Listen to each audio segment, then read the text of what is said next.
Acharya. So he says, where has such a personality as Advaita Acharya gone? Where are my Swarup Damodar? Same thing. We say Jai Sri Krishna Chaitanya Prabhu Nityananda Jayadvaita Gadadhara Srivashadi. So this Rup Goswami and Damodar, who is supposed to be the secretary of Chaitanya Mahaprabhu, Swarup Damodar, where are they gone? Where is Sanatan? Where is Raghunath Das, the savior of the fallen? Because these are acharyas, these are the devotees of Krishna, direct devotees. And they are not only that, but they are in the form of, they are very close to Krishna. They are almost like a gopis of Krishna. You know, Rupa Manjari, that is Rup Goswami. I will smash my head against the rock and enter into the fire. Where will I find Lord Gauranga, the reservoir of all wonderful quality? Gauranga is Chaitanya Mahaprabhu. He is on the right hand side. You see, being unable to obtain the association of Lord Gauranga, accompanied by all these devotees in whose association he performs his pastime, Narottam Das simply weeps. He cries.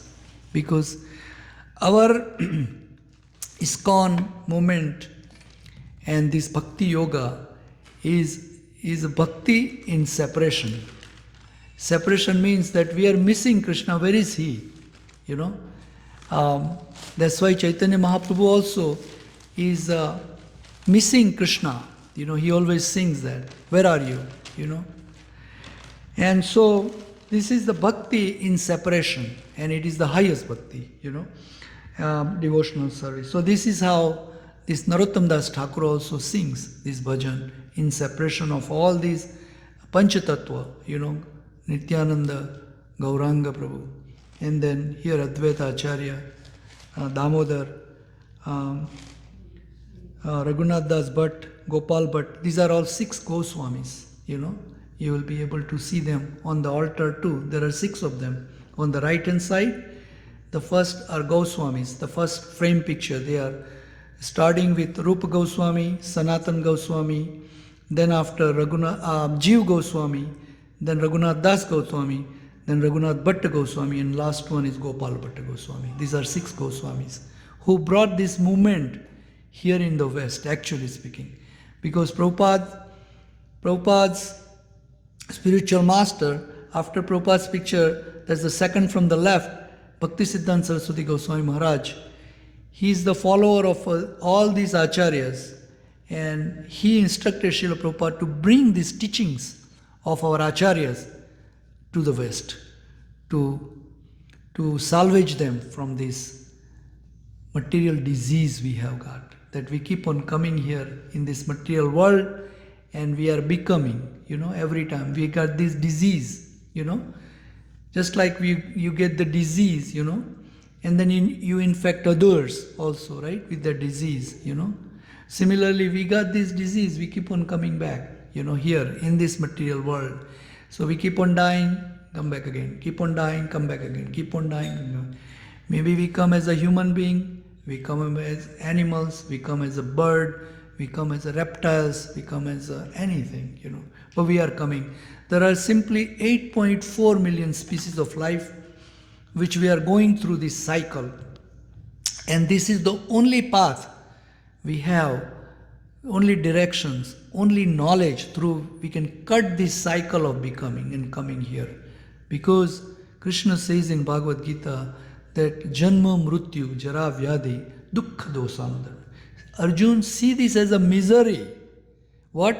Coming back here, growing, getting old, getting disease, and ultimately die. This is the cycle we are going through, all of us, you know, because we are not this body, but we are spirit, soul. And our journey is eternal. We are eternal. We never die, actually speaking. We don't die. Our body keep on dying. And that's why we take different births all the time. And we keep on losing the body, get another. You know, we move another apartment, move another apartment, move another apartment. So that's the reason these acharyas are telling us that we should stop this cycle this time only, you know. And that's the reason it is very important for us to hear this Srimad Bhagavatam, you know.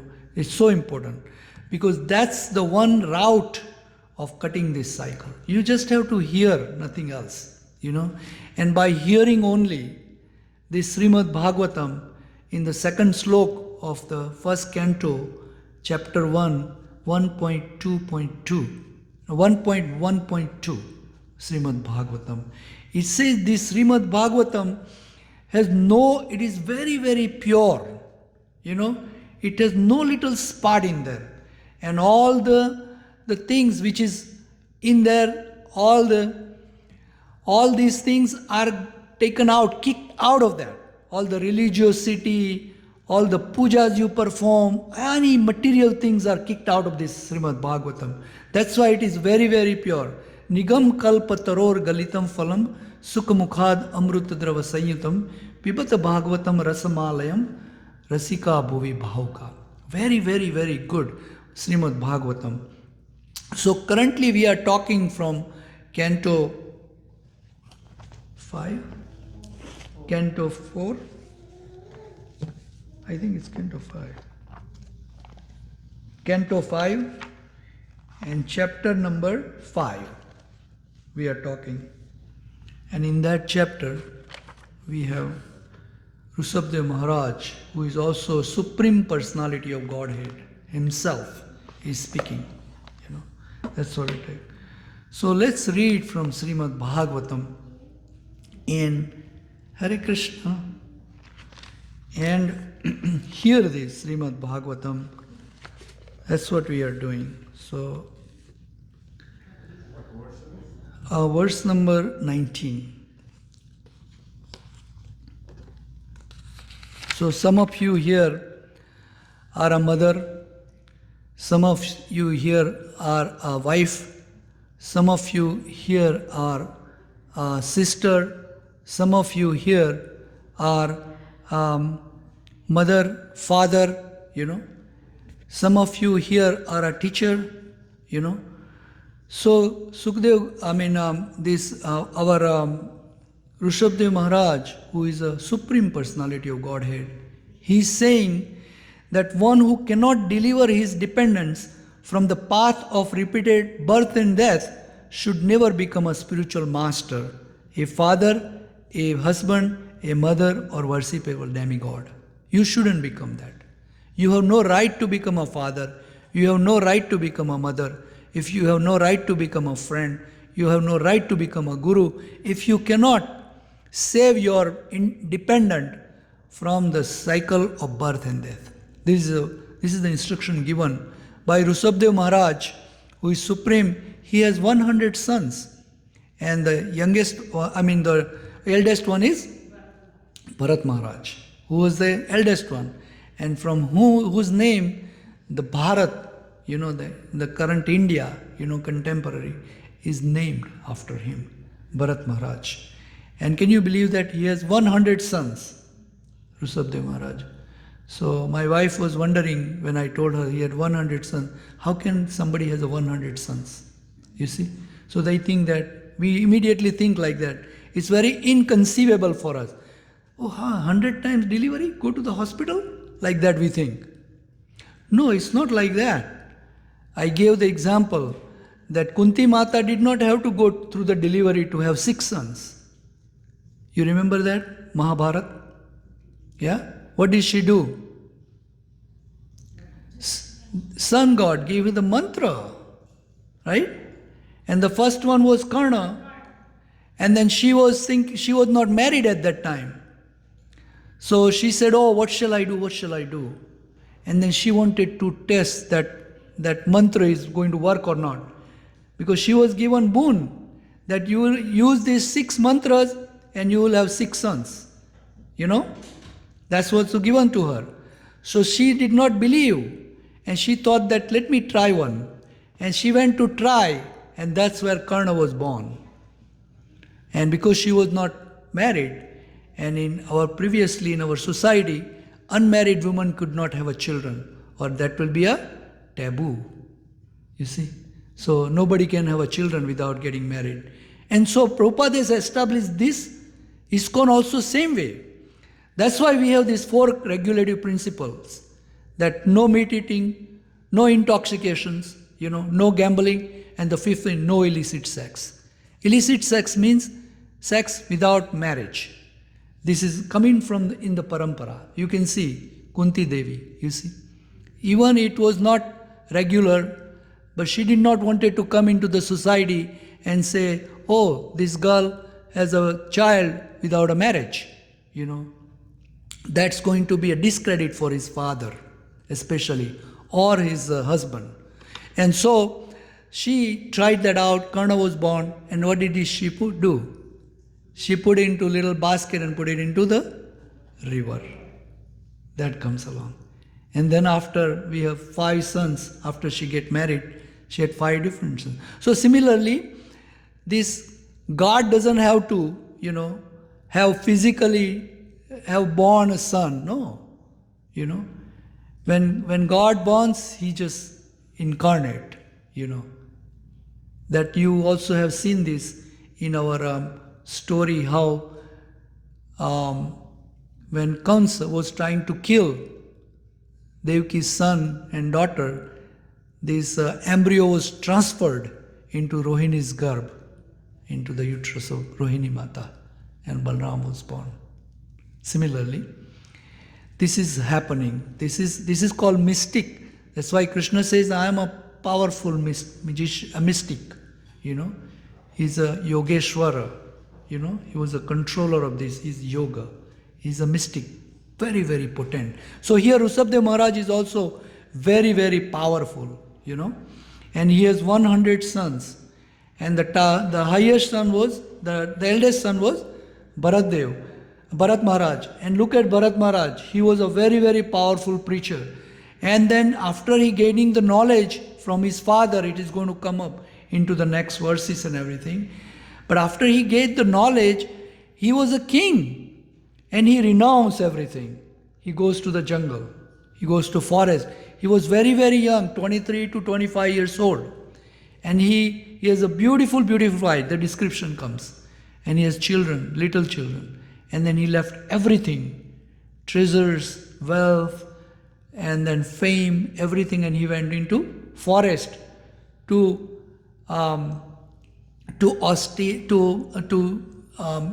gain this, to please Krishna. That's where he went actually, And for that he wanted to do this austerity, because this is the thing. Prabhupada has created this varnashram dharma here also, that even if you are a gruhastha, doesn't matter. You get engaged into service of Krishna. You really don't have to quit everything and go to the forest. You are a gruhastha, fine. You do gruhastha, you raise your children, but raise the Krishna conscious children, and become Krishna conscious. Go to the temple, chant Hare Krishna, meet the devotees, talk with the devotees. These are the things, is recommended for us. This is the prescription, given to us to get out of this disease condition. We are diseased, we are keep on coming. So this is the prescription. Regulative principles, it's called, And until and unless you follow the regulative principles, there is no way for you to progress in Krishna consciousness. That is guaranteed. It is given by our acharyas. It is given by the Shastras. This is the recommendation. We read this earlier when Rishabha Maharaj also gave so many lists that this is the one we should be doing. That's where regulative principle also comes. So we must follow. We can follow little by little by little by, We don't have to follow everything right away. You see, that okay, from tomorrow I'm going to be Krishna conscious and I'm going to stay in the temple and I'm going to chant 64 rounds, and then this will be too caustic for you. And then you little or you burn out. No, gradually you understand why I'm doing it. Do I really have a need to do this? And then gradually you are drinking tea, quit the drinking tea. You drinking alcohol, quit drinking alcohol. See if you have few days can you tolerate the headache. This is what it is. Tolerating the headache for a few days, And then see if you can stop gambling, See if you can join us on the strip to do Harinam. Go and chant to those people. And see your mind says, should I gamble this time, sneaking out of this people or should I not? And if you can stay there, that's it. This is how slowly you can do it. You don't have to do it. So this is how we have to practice. So here also you see this powerful personality of Godhead. Another thing is that Krishna in Brahma Samhita also tells us this, He tells us that, Angani yasya sakalendriya vrittimanti, pashyanti panti kalyanti chiram jaganti, govindam adi purusam tamaham bhajami. Angani yasya sakalendriya means that Krishna's senses, like eyes, can do the work of hand, work of mouth. Just think of it. Can you conceive it? That Krishna's eyes can eat the prasadam. So a lot of people tell us that, oh, you put it in front of this statue, how is he going to eat? But Krishna says, Angani yasya saklandriya vrittimanti, pashyanti panti kalyanti chiram jaganti. He says that I can eat with my eyes, with one thing. And with his eyes looking at on the matter, look, there is a matter. He looked at it just with the eyes, he impregnated the matter. And that's where we are all here. You see, there is a whole bunch of matter, and Krishna with his eyes looked at the matter and impregnated the matter, and we all Jew with the body came. This is how it's given in Srimad Bhagavatam. This is how we came. Science is telling some theory about Big Bang and this, all nonsense, But this is given in our Shastra, So this is what. So here Rishabha Maharaj also is telling us who he is, because unless if somebody tells us who they are, we don't have any importance, right? If you meet somebody here and if you don't know anybody about him, then no importance is there. Then we are just saying, okay, he must be somebody, We don't even offer anything to him. We don't even do namaskar to him, nothing. But once you find out he's the topmost executive of Microsoft, then you say, oh my goodness, I cannot believe this, Then you start bowing down to him, And you say, oh, well, I need to do. Similarly, here also, Rishabha Maharaj is a very, very powerful personality, and he's telling us who he is, So let's read, this is going to be text number 18, and Srimad Bhagavatam, text number 19. I just read the 18, where Rishabha Maharaj is telling his sons that we don't have a right to become our parents or the Guru if we don't deliver our children from the repeated cycle of birth, old age, disease and death. That is the route. So number 19, Rishabha Maharaj, Supreme Personality of Godhead. His wife's name is Jayanti, and he is a son of King Nabi, and his mother's name is Meru Devi. This is how he's been. He came in this material world. The only reason he came is to protect us and attract us so we can go back. That's the reason they come. Only reason Krishna comes in this material world is to attract us and take us back. This is the reason they come. Because he cannot force us. He cannot come with the whip and say, come back. No. Because he has created us for the exchange of love. You see. So he wants to exchange of love, to do the love exchange, He cannot force us. So he come here, he present to himself, and we just have to recognize him. So Rishabha Maharaj also was Supreme Personality of God, but how is he talking to his sons? So here we go. Text 19 is Canto 5, Chapter 5, and verse number 19. Idam sariram mama durvirbhavyam Sattvam hi me hridayam yatra dharmaha Pruste kruto me yad dharma arad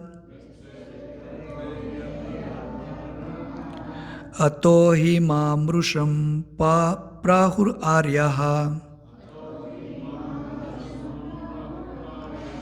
Idam sariram mama durvirbhavyam Sattvam hi me hridayam yatra dharmaha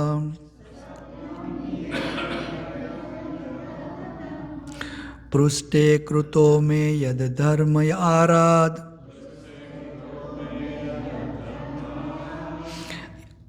yato hi mamrusham prahur aryaha. One more time. Idam sariram mama durvirbhavyam sattvam hi me hridayam yatra dharmaha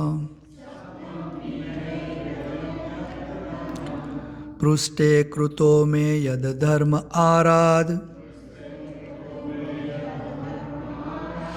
yato hi mamrusham prahur aryaha. Om Namo Bhagavate Vasudevaya. Om Namo Bhagavate Vasudevaya. Om Namo Bhagavate Vasudevaya. Idam, this, Sariram, transcendental body, Satchidananda Vigraha, Mama, my, Durvibhavyam, inconceivable, Sattvam, with no tinge of the material modes of nature. He, indeed, may, my, Hridayam, heart, Yatra, wherein, Dharmaha, the real platform of religion,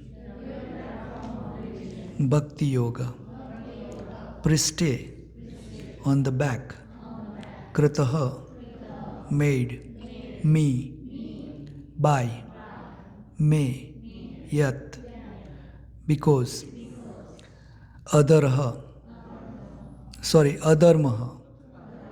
irreligion, Arata, far away, Ataha, therefore, he, indeed, Mam, may, Rishabham, the best of the living beings, Prabhuhu, call, Aryaha, those who are advanced in spiritual life, or the respectable superiors. So translation by Srila Prabhupada ki. So this slok is translated like this. Rishabha Maharaj is speaking. It says, my transcendental body, which is such Chit and Ananda Vigraha, looks exactly like a human form, but it is not a material human body. It is inconceivable. I am not forced by nature to accept a particular type of body. I take on a body by my own sweet will. My heart is also spiritual, and I always think of the welfare of my devotees. Therefore, within my heart can be found the process of devotional service, which is meant for the devotees. Far from my heart have I abandoned ill religion, adharma, and non-devotional activities. They do not appeal to me. Due to all these transcendental qualities, people generally pray to me as Rishabdev, the Supreme Personality of Godhead, the best of the living entities. This is Supreme speaking, remember that. God speaking, the Bhagavan speaking here. Purport by Srila Prabhupada. In this verse, the words Idam Sariram Mama Durvirbhavyam are very significant. Generally, we experience two energies, material energy and spiritual energy. We have some experience of the material energy, earth, water, air, fire, ether, mind, intelligence and ego. Because in the material world, everyone's body is composed of these elements. Within the material body is the spirit soul, but we cannot see it with the material eyes. When we see a body full of spiritual energy, it is very difficult for us to understand how the spiritual energy can have a body. It is said that Lord Rishabha's body is completely spiritual. Therefore, for a materialistic person, it is very difficult to understand.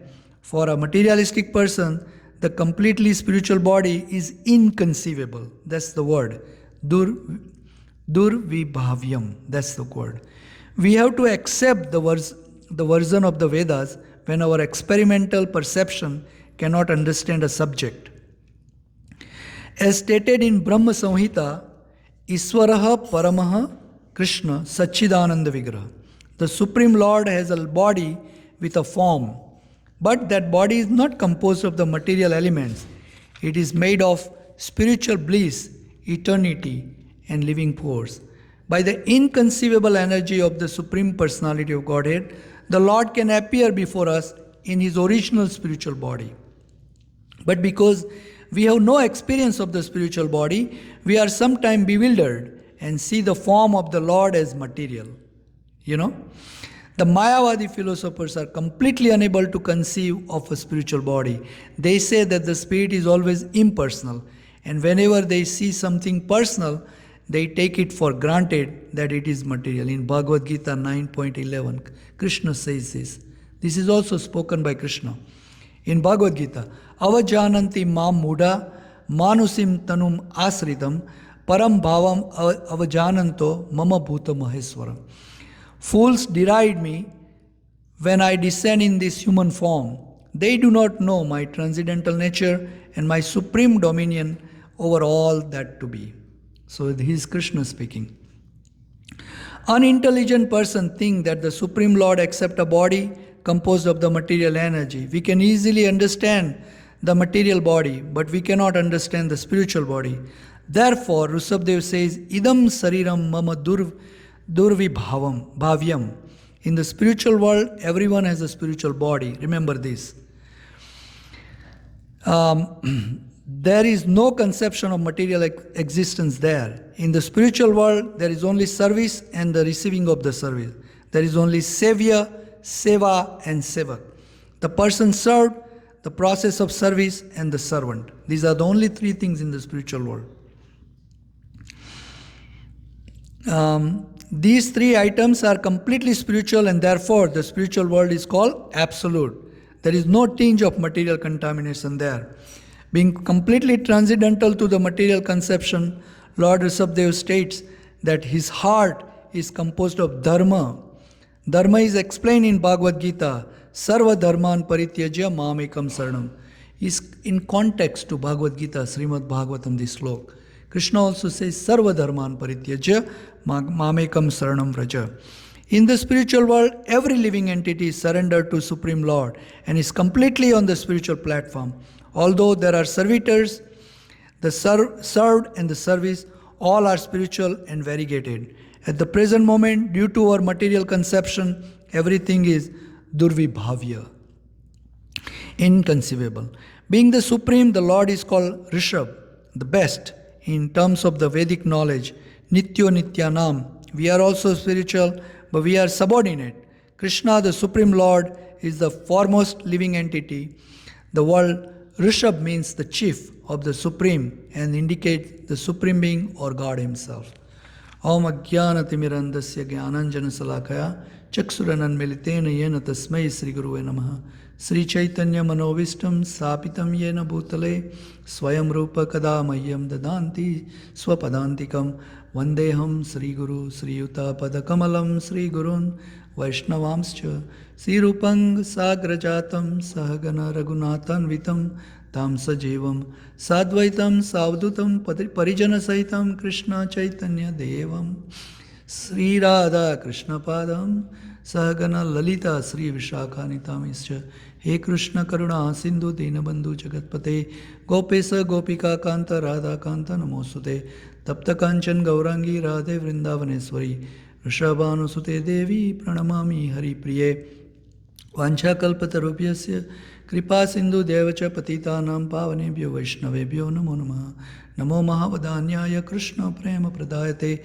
Krishnaya Krishna Chaitanya Gaurati Se Namaha Jai Sri Krishna Chaitanya Prabhu Nityananda Sri Advaita Gadadhara Sri Vasadi Gaur Bhakta Vrinda Hare Krishna, Krishna Krishna, Hare Hare, Hare Rama, Rama Rama, Hare Hare. So here Rishabha Maharaj is saying that my transcendental body works exactly like a human form, but it is not material. Material human body, it is inconceivable. It was inconceivable for Duryodhana. Remember in Mahabharata? He didn't know this is Krishna. He thought he is the greatest magician, Lord Krishna is. And that's why Krishna speaks, Avajananti Mamuda Manusam. When I come in a human form, everybody thinks that I'm just like them. Nobody knew Krishna is the supreme personality. How many people knew? Who knew that Krishna was the supreme? Huh? Yes. Yes. These are the people, few of them, who knew. Rest of them didn't know that Krishna was the supreme. Similarly, Rishabha, when he is the supreme personality of Godhead, and when he actually renounced everything, and he became really a monk, and he was moving town to town, right? People were throwing rock at him. A lot of people were throwing rock at him. They didn't know that, he is some beggar. So Krishna comes in front of us in form of this statue here. The people say it's a statue. Why? Because it is durvibhavyam. It's not conceivable for us. We cannot conceive it that this is Krishna himself here. Just like here in Brahma Samhita, it is said, that I can do everything, you see.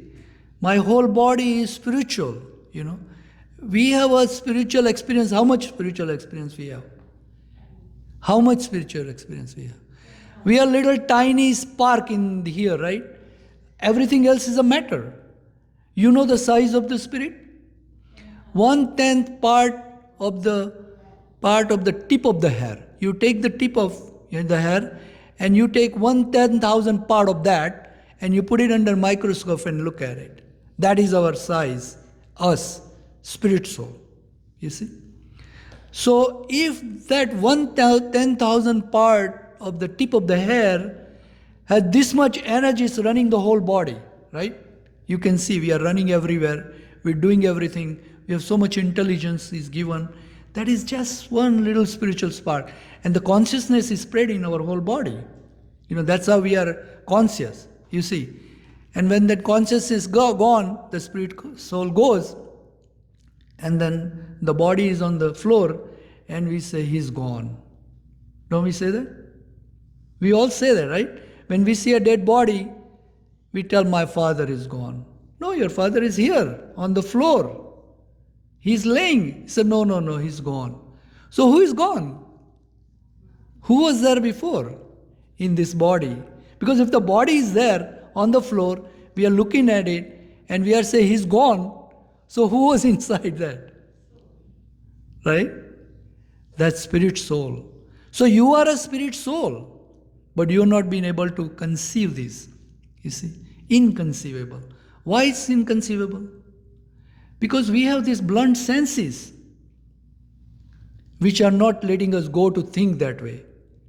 And we are saying, I have my own way of, I believe that this is right. That's what we say. I believe that this is right. I don't think Srila Prabhupada is saying right. This is my theory. I believe into it. But it is based on what? What is your thinking based on? Which you have no idea. You fumble to answer that question. What is your theory based on? You say that this is incorrect. We have a base here of these books and acharyas. We can prove this, this science of the spirit. And when it becomes, Rishabha Maharaj here is saying that my body is 100% spirit.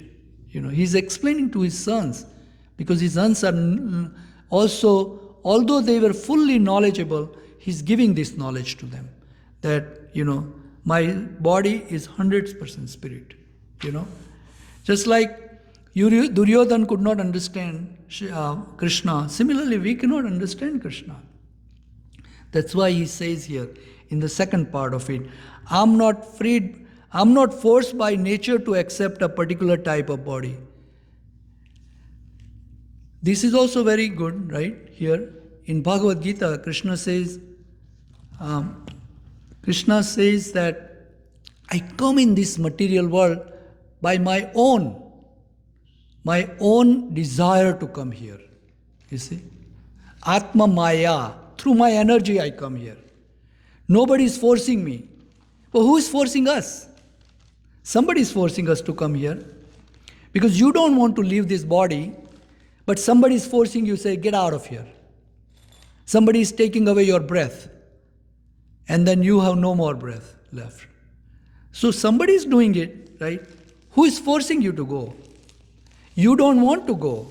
I don't want to go from this world. You know, in Gujarati we call Hari Bari Wadi, means very, very greenery. This whole thing is very green. Everything is good. Lush gardens, everything going well. You know, I have very, very well settled all the money, all the fixed deposit, which is also going to be, you know, in 3 years, I'll be retiring. I have everything well going. But somebody is forcing me to be out from here. Prabhupada says there is a doctor, he has everything well going. But when he got sick, he's asking the doctor, can you give me 1 more month? He's telling the doctor, can you give me 1 more month? I just need 1 more month because I need to settle my will properly. Because my children otherwise will distribute everything in 5 minutes after I leave. I don't want to have that happen.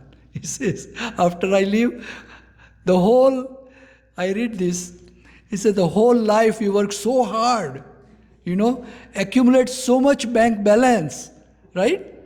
So much so, and after I leave in 5 minutes, our children distribute everything.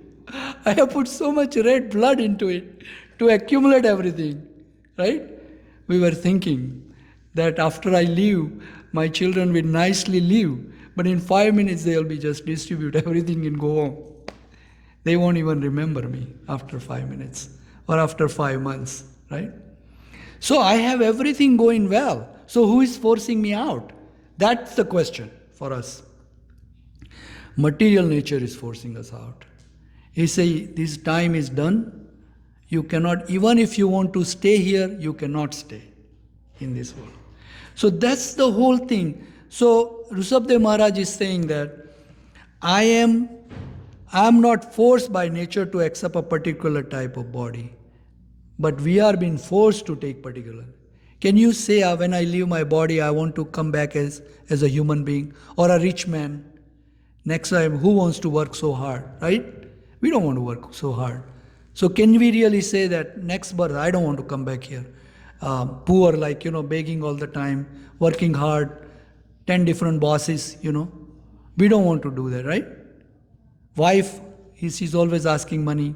Say, work hard, So all these things are going on. So can we say that I want guaranteed birth next time? I don't want all these miseries. No. Somebody is forcing us out. So Prabhupada says that before you go to move to some other town, you better find an apartment which is more comfortable for you. Rather than you kicked out and say, now I go to Los Angeles and go door to door, and then you become homeless, because you have no apartment. You haven't found any apartment, So this is the process here, where we can find you a nice apartment. That's why this is completely described to us. There is a spiritual world. You can go there. You can get a spiritual body. Spiritual body means 100% spirit. Absolute. And it is given here, the guidance to us. And Rishabha Maharaj repeats it here, And Krishna keep on telling us, Yad gatva na nivartante, tad dham paramam. After you go there, you don't have to come back. This is given in Bhagavad Gita also, Natada bhasayate suryo. There is no need for sunlight. Natada bhasayate suryo, na sasanko. There is no need for moon. Yad gatvana nivartante taddhama paramama. That absolute house is mine. You come back here, And it is given here. And Rishabha Maharaj also is saying, look at this. What is in the next sentence? He said, I always think of the welfare of my devotees. Welfare of the devotees means suhrud. Suhrud means a friend. Friend means he always look out because he is in our heart. I always think of the welfare of my devotees. Therefore, within my heart can be found the process of devotional service. In the heart of Krishna. In the heart of Krishna, we can find the process of devotional service. Bhakti. Process. What is the process? So there are three things is given to here, right? So in the spiritual world, there is only... So a lot of people ask to Prabhupada that I am chanting every day 16 rounds, Prabhupada. I am chanting every day 64 rounds. Then when I go to the spiritual, what will I do? Prabhupada says, you will chant more. Because there are only things that you do there. It says, Sevya, Sadhak, and Seva. Seva means devotional service, And Sadhak is us, the one who is doing this service. And Sevya is Supreme Personality of Godhead. These are the three parts of it, That's all. That's why Prabhupada says that after you go there, you do the same thing. But you don't get tired. You see that? Because spirit never get tired. It's an eternal and it's so much energy there. You never think about tired because you don't get tired there. When you have a spiritual body, the matter is the one which is getting tired. That's why when we get old, we say, oh, my shoulder hurts. Oh, my knee hurts. I need Voltaren now. This is what we say. It is what we do. Because this is matter. Matter deteriorates. Spirit don't deteriorate. This is the difference. You see. And that's why when we go back to Godhead, and you have to do the same thing again, chant more and more, you won't get tired. Or you won't get bored. Because again, our mind is matter. Here it says, Prabhupada, that we are so much, we conceive these 5 material things, that is air, ether, fire. This body is made of these 5 materials, air, ether, fire, water, and what else? Earth, right? Soil.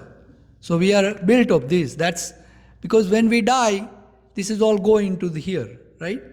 And then we have mind, we have intelligence, and ego. These are the 3, which is a subtle. These 3 are. We cannot see, right? Can anybody see mind? Can anybody see intelligence? Can anybody see ego? Like we say, I know everything. Who is I? That's your ego, right? And it is called, according to the scriptures, false ego. False ego. And true ego is that I'm not, I am the servant of God and my duty is to serve. As soon as you come to that platform, I am a servant of God and my duty is to serve, you are in the bhakti process immediately. Immediately, you are in a bhakti process. You are serving Krishna, And in Iskcon and in this Shastra, it has been repeatedly told to us that we cannot serve directly to Krishna. He is a supreme. How can you serve him directly? That's why we go through the one who has served. Like Srila Prabhupada has served. Spiritual masters have served. One who are doing service, we go to him and say, can you help me please? How I can serve? Because we don't even know. When we come, a lot of the time I say, you stand here and what do you tell Krishna? What would you tell Krishna? You don't know what to tell. Unless if you have material desire and you say, give me $1 million, give me a nice house, give me a nice wife, everything make good for me, no miseries, This is what we can ask, all the material stuff, right? But if beside material, if you don't want material, suppose you come to that platform and say, I don't want anything material. I have everything. Then what do you ask? What would you ask, right? So that's the important question we can ask. What shall I ask Krishna? Because we do not know what to ask Krishna. So that's why, because we do not know what is good for me, we don't know. Nate vidu swarth gatim hi Vishnu, durasaya hi bahirartha manana. Andha yatha ande grupaniyamana, tepi satantra urudamni baddha. We are being bound by our senses so badly that one blind, just like one blind man take the another blind man into the black dark well or the ditch. That's what is happening to us. Mr. Trump says something, we say, okay, he has reduced, the stock market is down, let's buy the stock. Once he says something else, we say, okay, sell it, it's not beneficial. This is a andhatha and they rupaniyamana. We are falling into his blinding. Similarly, there are so many leaders like that. It's just one example, Because nate vidu swartha gatim hi Vishnu. Our real good, our real benefit is to go to Lord Vishnu. That we don't know. Prahlad Maharaj says, So that's where we are. So we need to understand this.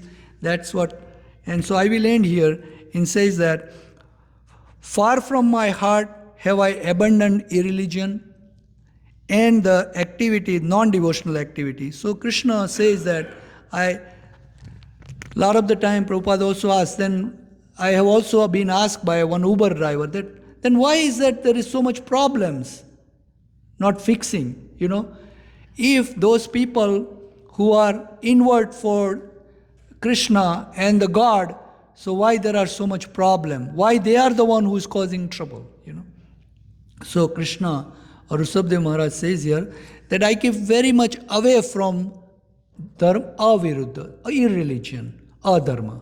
I keep very away. And those non-devotional activity, I stay away. I keep myself away from it. That's what it says. Non-devotional. He keeps away means that those people cannot come to this conclusion of spirituality. That's what it is. That's our irreligious people. They do not appeal to me. They cannot attract Rishabha Maharaj or Krishna. They cannot attract. And they do not appeal to me due to all these transcendental qualities. People generally pray to me as Rishabha, the Supreme Personality of Godhead, the best of all living entities. Thank you very much. Hare Krishna. So, anybody has any question or comment? No question, comment, you all understood, right? Okay. Thank you very much for joining this evening. And then we will have some prasadam for you in the cafeteria after 8 o'clock, so you can go there, have prasadam. Hare Krishna.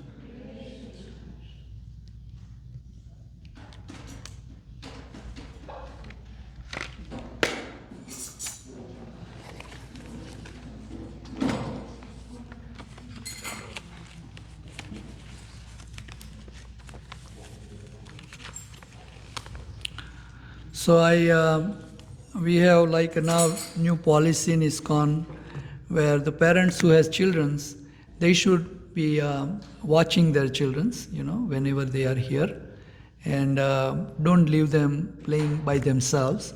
They can bring them here in the temple.